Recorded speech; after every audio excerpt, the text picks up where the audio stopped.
The Diplomat is a new high-stakes political drama from a writer-producer of West Wing and Homeland, Deborah Kahn. The series stars Kerry Russell as a seasoned U.S. ambassador on her way to a post in Afghanistan when she is abruptly appointed as the ambassador of the United Kingdom. While handling the most coveted and decorated diplomatic role, she is navigating her own marriage to a star ambassador, Hal Weiler, played by Rufus Sewell. Watch The Diplomat now, only on Netflix. Here's what DC is talking about. So if there's anything that makes me low-key want to leave DC sometimes, it's the mosquitoes and it's the rats. I've already seen some furry foes scurrying around my back alley this spring, and it's only going to get worse as this warm year gets even warmer. So I'm chatting with Gerard Brown, who runs DC Health's rodent control department, and Bomani Ntume, whose dog hunts rats in Adams Morgan, about how to stop the rats before they get out of control.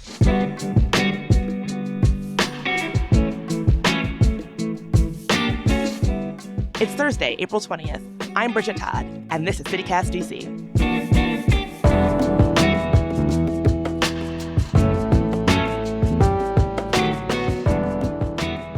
So, Gerard, it feels like there are more rats in the city than normal. Are there? Is that actually what's happening? We don't exactly know how many rats it is, but we know how many complaints we get. And the complaints have increased for the past 3 or 4 years, almost 1,000 a year. So last summer was pretty hot, and I'm sure that really escalated the rat problem. Honestly, it makes me even more nervous for what's ahead this year, which is set to be the warmest on record. How many calls did DC Health get about the rat problem last June and July? 9,664. So that's almost 10,000 DC residents who are concerned and sick and tired of the rats in DC. Yes, but so you got to factor in, some people call about the same rat. Sometimes when we have a piece in the newspaper or on TV, and then the main message is to call 311, and then you'll see the calls go up. But it's still more calls, even with that considered. Since 2019, we got 6,048 calls. 2020, we got 8,107. 2021, we got 11,391. Wow, it's really increasing. So that's a lot of complaints. I also feel like the rats have maybe gotten a bit bigger. Have you heard or seen anything about that, or am I imagining things? Well, Dr. Corrigan said they are not. They said they only weigh about a pound. Right. So for people listening, Bobby Corrigan is an urban rodentologist, which means he studies city rats for a living. And he runs DC's annual Rat Academy every summer. Yes. But what happens is that they puff up their fur for a defensive mechanism to make it look like they're bigger. I've heard from residents that rats as big as cats. I have not seen it, but that's what I hear. That makes a lot of sense that they're puffing themselves up. And so we're just seeing them look bigger. Maybe they're not necessarily actually bigger, but that certainly is a lot grosser, when you encounter them on the street, when they scurry in front of you. I guess one of my questions is, why do you think that we're seeing more complaints around the rats? What's going on here? What happened with the pandemic is the way we live changed. At first, all the restaurants shut down. Everybody was working from home. You had food deliveries, Grubhub, Uber Eats. I could stand on my front for an hour and see 5 or 6 deliveries. And what I noticed from driving through the city, that the trash in most alleys was overflowing because we home and we generate more trash, and people, I don't think, use their garbage disposal as much as they should. They put the food waste in the trash, and that draws the rats to them. And then when you don't have enough room in your trash can, people tend to put the trash bags on the ground, and the trash bags sit on the ground for a few days, and that draws the rats, attract the rats, and support the rats. And that's happened all over the city. The rats had changed just like us. When the restaurants closed down, they migrated into the residential areas, and we fed them. They had plenty of food to eat when they came there. So our position is we need to teach people how to put out their trash and not put food in the trash can, not put the trash out if the can is overflowing until it's getting ready to be collected. Okay, this is great advice. And we're talking a lot about individual people's trash choices, how they dispose of their trash and all that. What about compost? Is composting worse than other types of trash at attracting rats? If it's food, then it's going to attract rats. The only way that I see composting is going to not attract rats is in metal containers. If it's in heavy duty plastic, that's a piece of cake for the rats. They can chew right through it. It's not that the rats say, "Oh, look at that plastic. That look like something good to eat." It's not the plastic. It's the food inside the can. Oh my gosh. So in my alley, all of the plastic trash cans have those holes cut in them. And every time we walk by, we joke that it's like a little rat drive through where they're just getting in there and getting all the food. So I actually need this information. Where can I find those metal trash containers and what do they cost? So right now, you have to be careful because DPW, their trucks are fitted to lift up the super cans.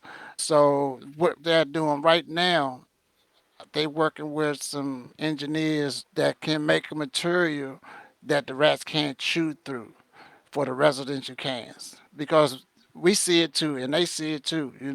Yeah, I mean, I guess it really comes down to not putting food in your trash cans, which I feel like a lot of DC residents, this is like new information because you're cleaning up your food waste. It goes in the trash goes into the alley. You're kind of trained to stop thinking about it at that point. But I feel like what you're suggesting is kind of a mindset reframing of how you actually do and deal with your household garbage. Yes, that's right. The idea is to change people's behavior. I mean, I hear you on that. And I want to play devil's advocate a little bit because it just seems so difficult to limit putting food out in your trash. Like in my apartment, my garbage disposal is like pretty janky. So I definitely over rely on just scraping it into the trash. Or like those styrofoam containers that chicken comes in, like that's always going to have food residue on it. How can we actually make this be protocol that folks can actually live in their everyday lives, like not throwing food out in the garbage so much? So, one thing, we're not going to get rid of all the rats, not in my lifetime. Our goal is reduction. So, I live in DC. I live in a row house. When I noticed that before the trash day, my trash cans were overflowing.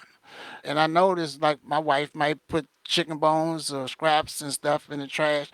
So I got another can and I put it's a can that has a clamp on it, and I put that trash in that can, and I take it out to the super can when it's time for it to be collected the night before. And some people freeze their garbage. I don't go that far, but I've talked to people that do, and they freeze their garbage and they put it out close to the time it's collected. So there is a multi-pronged strategy to prevent rats at the Brown household. You've got the super cans, the clamps. You're on it. I am, but the thing with that is everybody has to be on it because the rats can travel 150 feet to get to their food. So a lot of times when people call and they see rats in their yard, they don't live in their yard. They just passing through to get to their food. So if somebody in my alley is not behaving the way they should, then it's a real possibility that rats going to show up. Well, it's like you were saying earlier, that it really has to be a community effort, that it's so easy to be like, oh, my neighbor moved in and he doesn't take care of his trash, or like this person brought the rats with them. But that's kind of the wrong mindset because it really is going to be a community effort to truly deal with the rat population in DC. Yes. So what we do is we take it block by block because each block is different. And we create partnerships with residents and businesses. We have a community hygiene program that three requirements that is rat problems, trash problems, and people that's sick and tired of it. And they're more open to suggestions and recommendations when they walk out their back door and a rat run across their foot. So we get these people in the room and build partnerships. We have some people on Capitol Hill. They walk with us And they keep note of how many rat burrows we find, at what address, and we go there once a month. And that's one relationship we have. And they appreciate it. When people know what they can do to help, most people don't mind.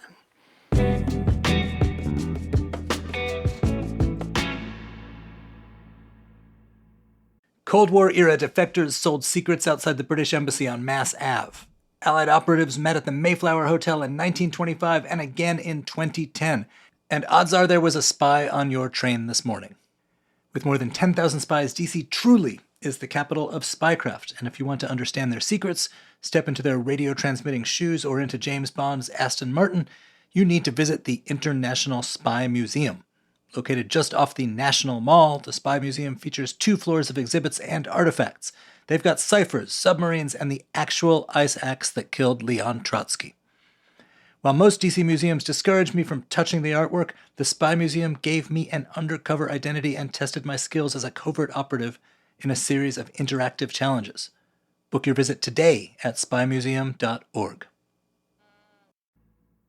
You know, you mentioned taking walks with government representatives.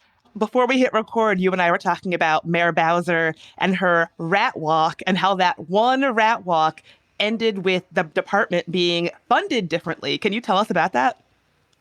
Yes, actually, it was more than one rat walk. The one that we were talking about was the one in DuPont Circle. It was a multi-agency walk. We had the community, we had agency directors, and we walked around. And it was a learning experience for the mayor, too. One situation, we got to a building that had a bait station. A bait station is a little black box with poison in it. And she asked me, do those really work? And I said, look around the corner. And it was overflowing trash cans and bags of trash on the ground, so the same situation. The rat's not going to eat the poison when they have all this food, so she understood that.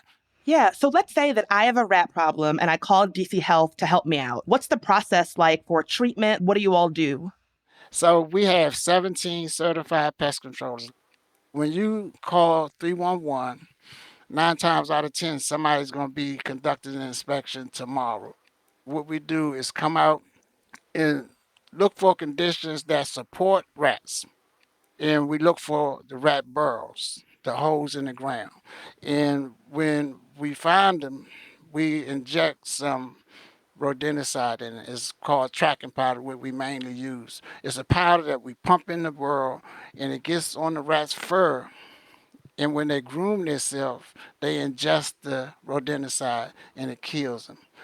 It works better than the bait, the little green blocks and stuff, because the bait competes with food. So if you had a piece of a green block on the ground and a piece of chicken, what you gonna eat? Definitely the chicken. Right. So the poison bait competes with food, but the tracking powder does not, because it gets directly on them. Oh, that's so fascinating. And I know that we were talking a little bit before we started recording about some of the maybe less effective treatments that people have tried to take care of rats and mice and pests in their homes. Things like cats or peppermint oil on cotton balls. What do you say about those kind of, I guess we'll say, alternative treatments that might not be the most traditionally effective, but people try nonetheless? Well, I won't argue with somebody that say it works. If it's working for you, it's working for me. But I don't recommend those type things. Cats, we don't support cats killing rats. We don't support something that you can put down that deter them. The main thing we want to get across to residents is sanitation, is rodent control. Have you heard of any weird rat control strategies that people have tried? Yes. Can you share one with us? Right now, you have groups of people that use dogs that kill rats. I don't know if you heard of that. They did it in the 18th century. People had mainly terriers, and they had them, and they had pits of rats, and the men would drop their dogs in the pit, and they bet on what dog would kill the most rats the fastest. Those dogs are still around. It's companies now that you can actually pay and they'll bring their dogs out. Oh my And God. it is fascinating. One of the owners of one of the companies told me he went to an area and his dogs killed 40 rats in 10 minutes. And he was saying if the dogs go out and they don't get any rats, he can tell that they are disappointed. They look disappointed. Oh, that's too funny. Oh, I'm so glad that I asked. I'd love it if you could settle a little bet that we have here on the CityCast team. What neighborhood in DC do you get the most complaints about? Can you tell us that? I can't settle that bet. So the way I usually answer that question is we get the least amount of complaints in Ward 3, 7, and 8. The rest of the wards usually go up and down around the same amount month to month. Okay, that's helpful. What ward did you bet on? Oh, Ward 1 for sure. That's Ward 1, 2, 4, 5, and 6. They fluctuate. They go up and down. Oh, so people are just in those wards are just complaining about the rats. Maybe it's difficult to say, like DuPont Circle full of rats, Columbia Heights full of rats, but it just sort of fluctuates up and down among those wards. Yes. One rat is too many. And then we might go to somebody else. I've been to somebody else and see rats in his yard in one situation where a person was coming out the door and I said, well, we're here for the rats. I haven't seen no rats. And I'm standing right by a rat hole. So some people don't see them. Some people do. And some people may not go in the back a lot. They don't know what's going on back there, and rats kind of take over. Because we want people to call before the rats get too bad. We don't want people to call after the rats start eating wires in their car, tearing up the trash can. If you see a rat or you think you see a rat, we want you to call us. Don't wait too long. So how can people learn more about the best ways to deal with the rats that they might be seeing in DC? So we have a lot of information on our website, DC Health. We had the Rodent Control Academy last month. And what we are doing now is working on putting it on social media, on our website. So that's just the best thing to go to our website. That's really helpful. I feel like I'm learning that I've been a little bit of a negligent neighbor with how I throw out my foodstuffs. Yes. So you are now deputized. So when you see rats, you send me an email and let me know where it's at. And I have a team go out there and try to find it.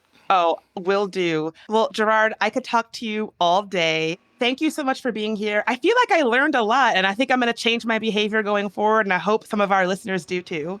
Thank you. I do too. And I enjoy talking to you.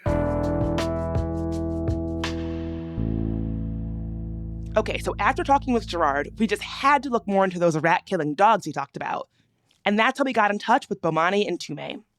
Hey, I'm Bomani Ntume, and I'm the owner of the rat-hunting Cairn Terrier named Bartholomew, or Barto for short. Terriers were bred to hunt vermin, so rat hunting came natural to Barto. It's in his DNA. No training was needed. Bomani and Barto first started hunting with a Georgetown group in September, but when that group went on hiatus, they sought out a new hunting ground. A few of us wanted to try hunting somewhere different, so I called Gerard Brown, and he recommended Adams Morgan. I then got in touch with the executive director of the Adams Morgan partnership bid, and she was all for it. Overall, the response has been positive.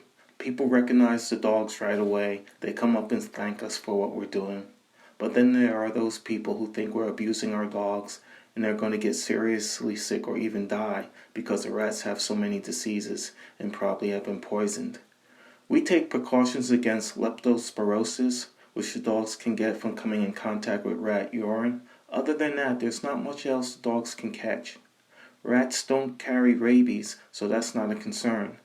And since the dogs don't eat the rats, there's really no chance of them being poisoned. Some people also say what we're doing is inhumane, but poison causes a rat to hemorrhage internally and it can take 5 days for the rat to die. A dog can shake and kill a rat in 10 seconds. So which method is more humane? Bomani, Barto, and their rat-killing group head out on ADMO pretty regularly. We all know there are a lot of rats to kill out there, and the rest of the city could use their help too.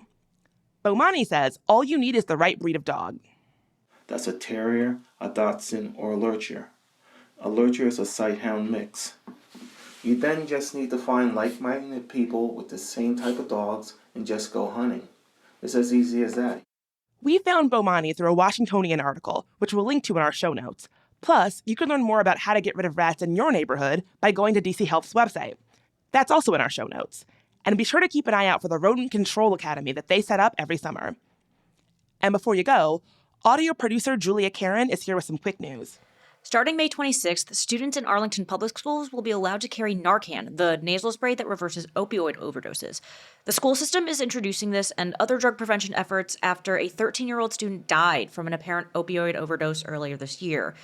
Other efforts include staff trainings, counseling, and education on opioids for middle and high school students. Meanwhile, you might remember that months ago, the Montgomery County Planning Board resigned after being accused of cultivating a hostile work environment. But a new investigation has found that those allegations were unfounded. The council plans to refill the board, which is still down to 2 members, including a chairperson, in June. And finally, we are getting a new farmers market. Yes. The Anacostia Community Museum will host it on Saturdays starting this weekend through November. It will be the first fresh farm market in Ward 8, which only has one full-service grocery store for tens of thousands of residents. And before we forget, here's your DC life hack. So, most of you know that the double circles on the Metro map are for transfer points for stations, but there is one that is not marked, and it's kind of unique. So, if you get off the Farragut North station and cross Farragut Park to the Farragut West station, red line to blue and orange, it acts like a transfer station. You'll just be charged for the total distance, like a normal transfer during a trip. Pretty nice.